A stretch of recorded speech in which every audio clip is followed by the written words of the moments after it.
Anchakarubhasya Kripa Sindhu Devita Patitanam Pavanebhyo Vaishnavibhyo Namo Namaha Jai Shri Krishna Chaitanya Prabhu Nityananda Shri Advaita Gadadhara Srivasadi Gaura Bhaktivinoda Hare Krishna Hare Krishna Krishna Krishna Hare Hare Hare Rama Hare Rama Rama Rama Hare Hare.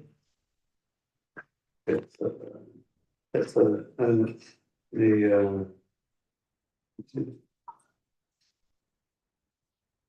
being very much proud of his opulences and transgressing the laws and regulations mentioned in the authoritative Shastras. It's and it's when Prabhupada came here, um, most of the young men and women, they came from relatively opulent backgrounds. Everyone had plenty to eat in their homes with their parents, and many of them had left and joined the hippie movement to some extent. One thing you should know, I try to say one time, is that people have an idea of hippie as something really, really weird. Yeah, it was weird, of course it's weird. But it's not like the hippies were very different from everybody else, all the other young people. Everybody was into the same stuff, the same sense gratification. Just some of the people who looked a little more outlandish, a little more hairy, a little more weirdly dressed, and maybe took more drugs or stuff. Maybe they were called hippies, but there wasn't much difference. And it's not very different than it is now, except there's less of the rebellion against standard, what's past standard American society. But these days, you can't really afford to get out of the standard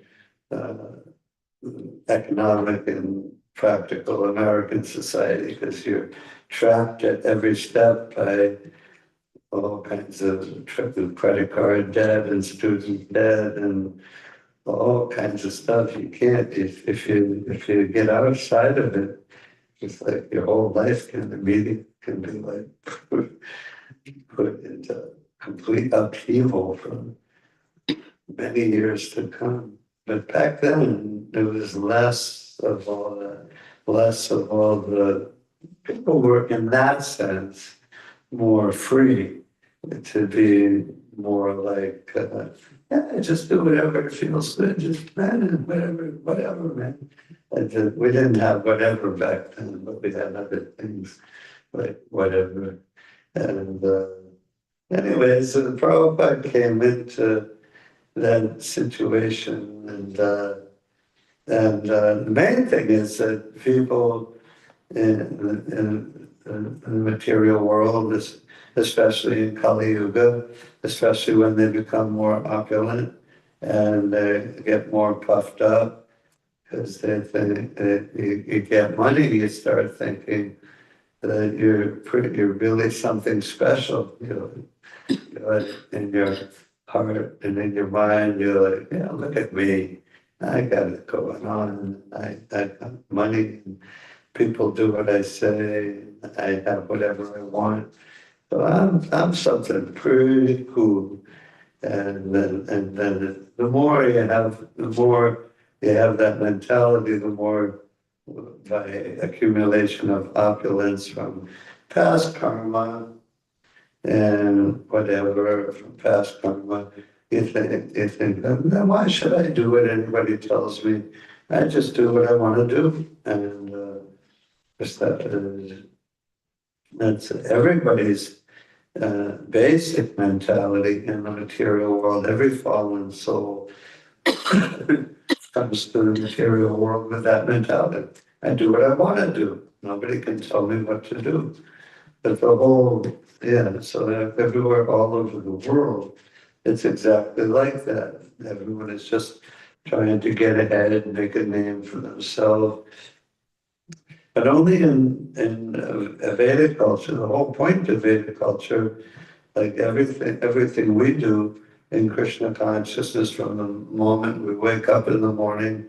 Like I remember when all the brahmacharis were together, sleeping on the floor in the front in the ashram, the third floor, and the alarm went off, and the temple president came in the room, and everybody woke everybody up.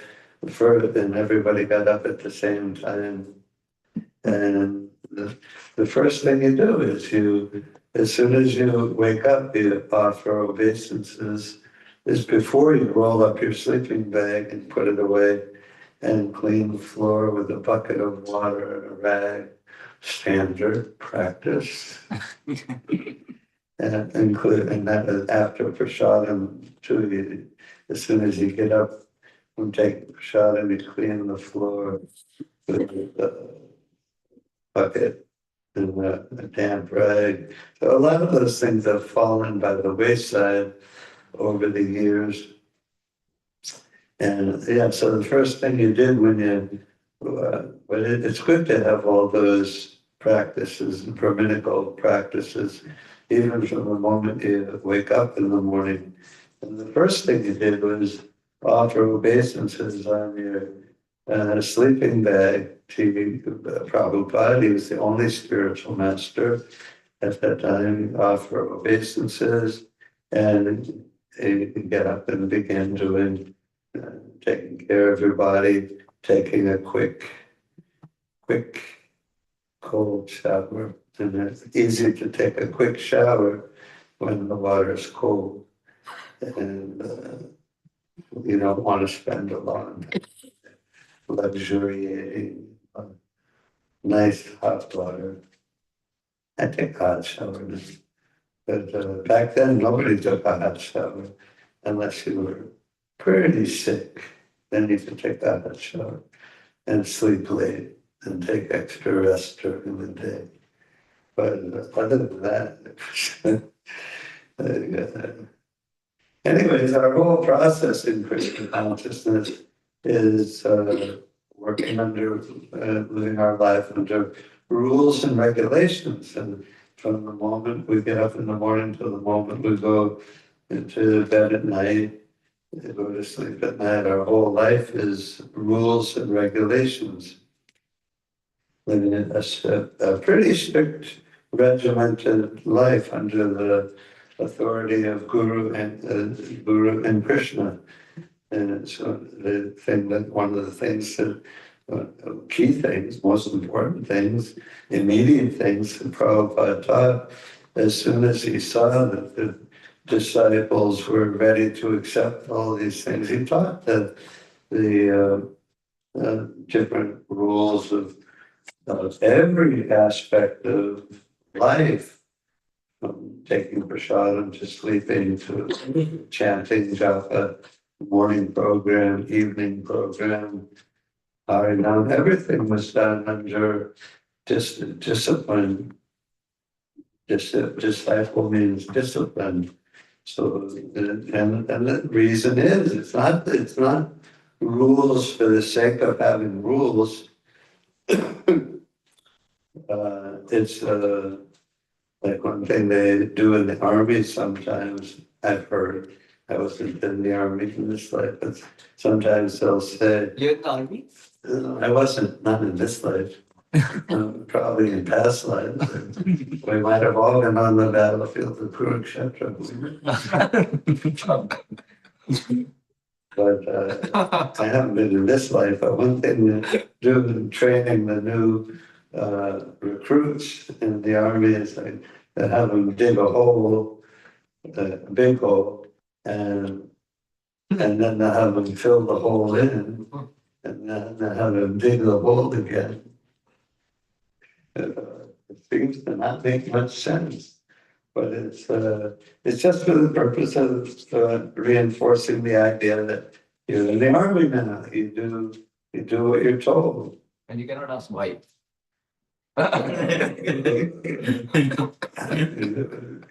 That's You do what you're told, and it has to be like that in the army, and it has to be like that in Krishna's army, in Prabhupada's army, not in the same impersonal sense, but Prabhupada often referred to Krishna consciousness as one should execute his orders as if in military discipline. And he frequently referred, used like military examples and phrases to refer to the discipline of the disciples in Krishna consciousness. And the point is, not like in the army, like it just, of course, there's a purpose there too. The purpose is you'll have to go into battle someday, and you have to do exactly what you're told. Sometimes a platoon leader or a troop leader sends one group of soldiers into one part of a battle, knowing that they're going to be killed, and he knows that when he sends them in, that he has to do it as a diversion tactic or a time-saving tactic or something. So the soldiers have to be so disciplined that they'll do what they're told. The purpose is to win the war.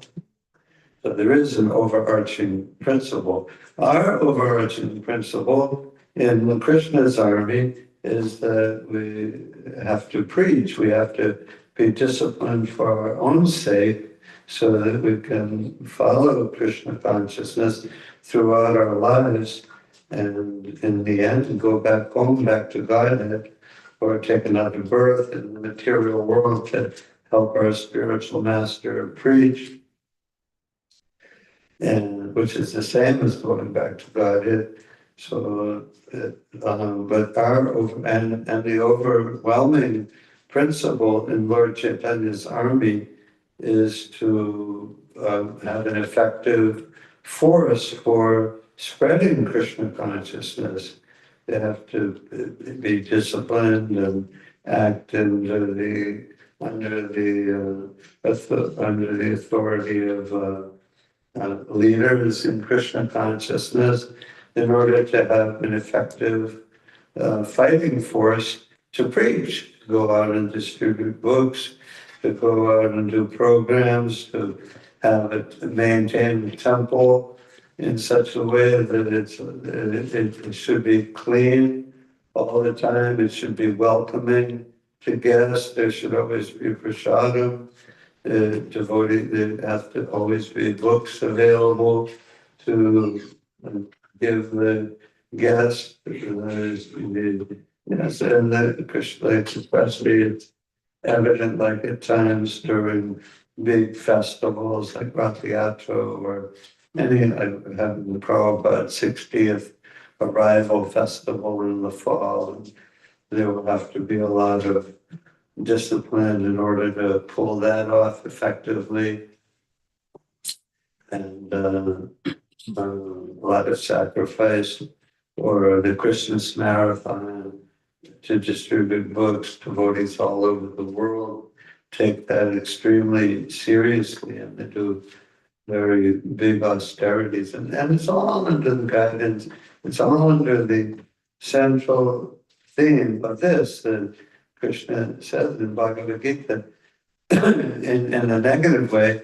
he who discards scriptural injunctions and acts according to his own whims attains neither perfection nor happiness nor the supreme destination.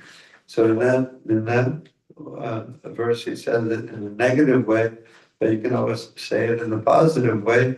He who accepts and abides by scriptural injunctions and acts according to the desires of his temple authorities and spiritual master, it definitely does attain perfection and happiness and the supreme destination.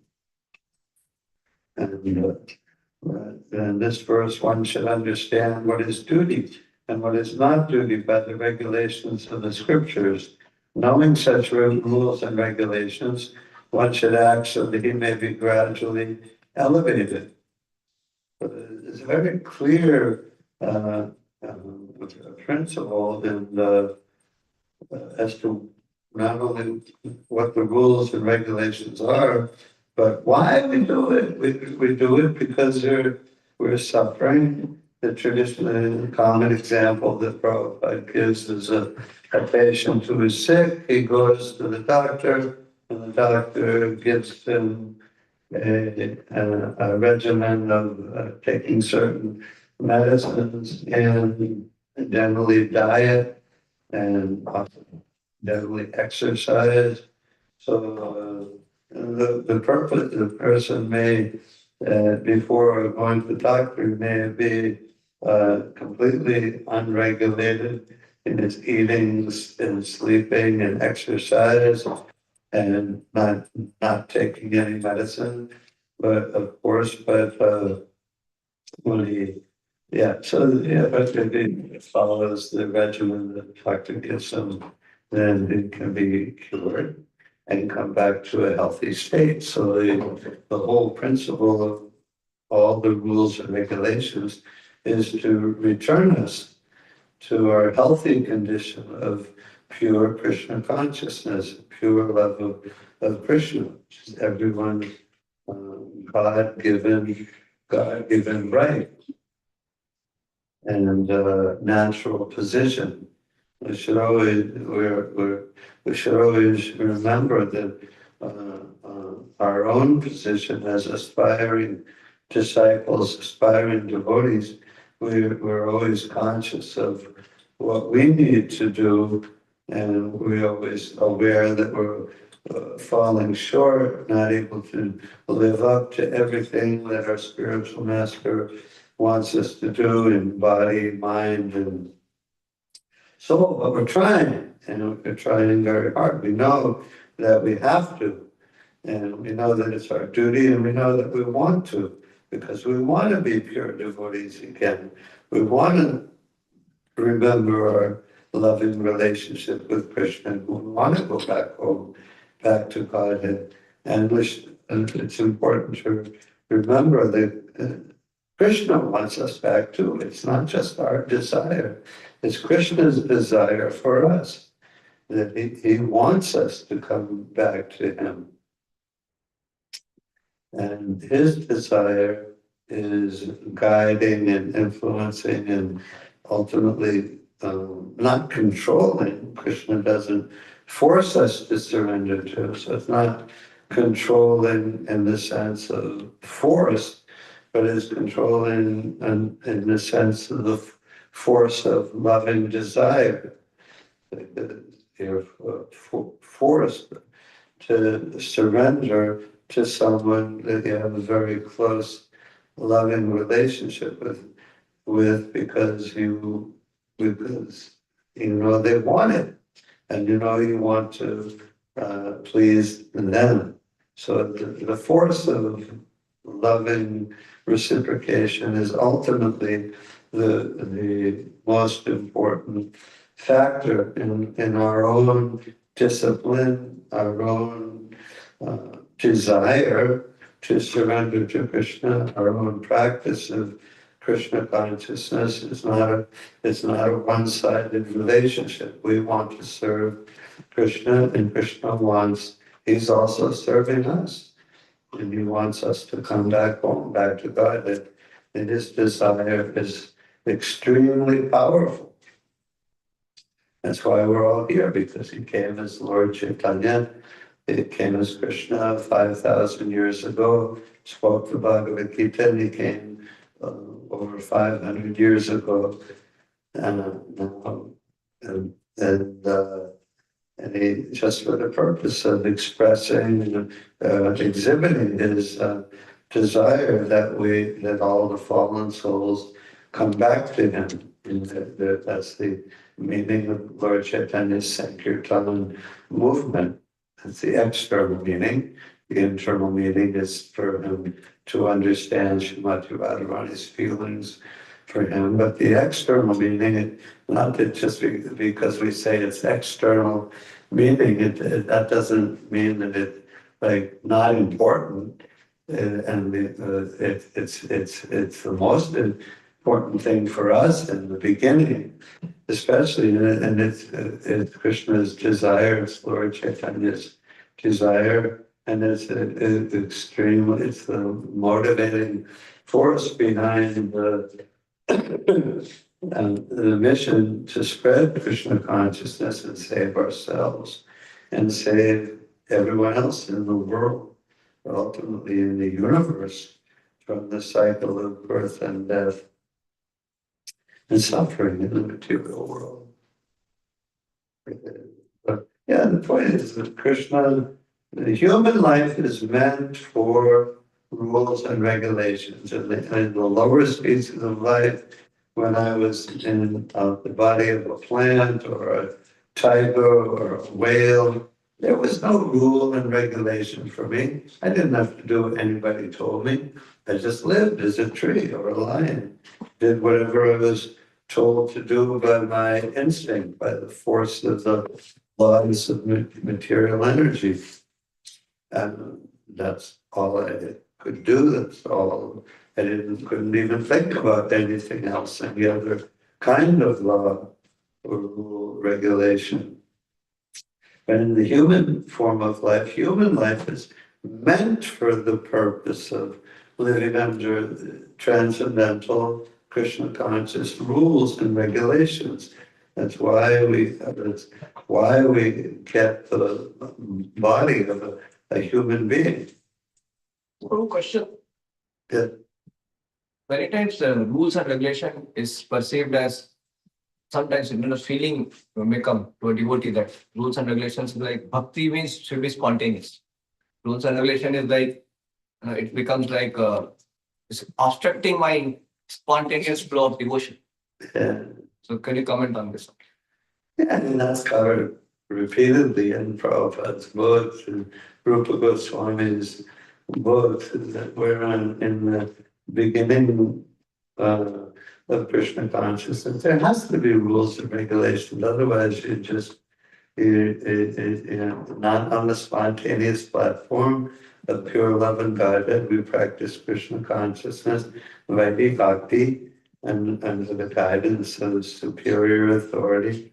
And even in Goloka Vrindavan, the gopis, they have their authority gopis, and ultimately everyone is serving Radharani and Krishna as their superiors. And there's always authority, whether you're on the spontaneous platform in Krishna consciousness or not, but especially us in the beginning state of Krishna consciousness, we don't know what to do. And it can easily, that's a Prakrita Sahajya mentality that I'm spontaneous, I'm already advanced.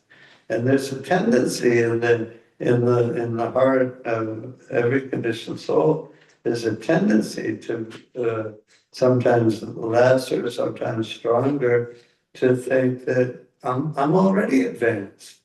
I can already be spontaneous. The fact of the matter is that you're not advanced. You're not able to be spontaneous. Not yet. Time will come. But it's not now. It is for many devotees. There are many devotees in this garden who are definitely on the spontaneous, elevated, pure platform. But in general, it's not me. It's probably not you. It might be, but it's probably not. So we just have to accept our position as neophytes and act accordingly.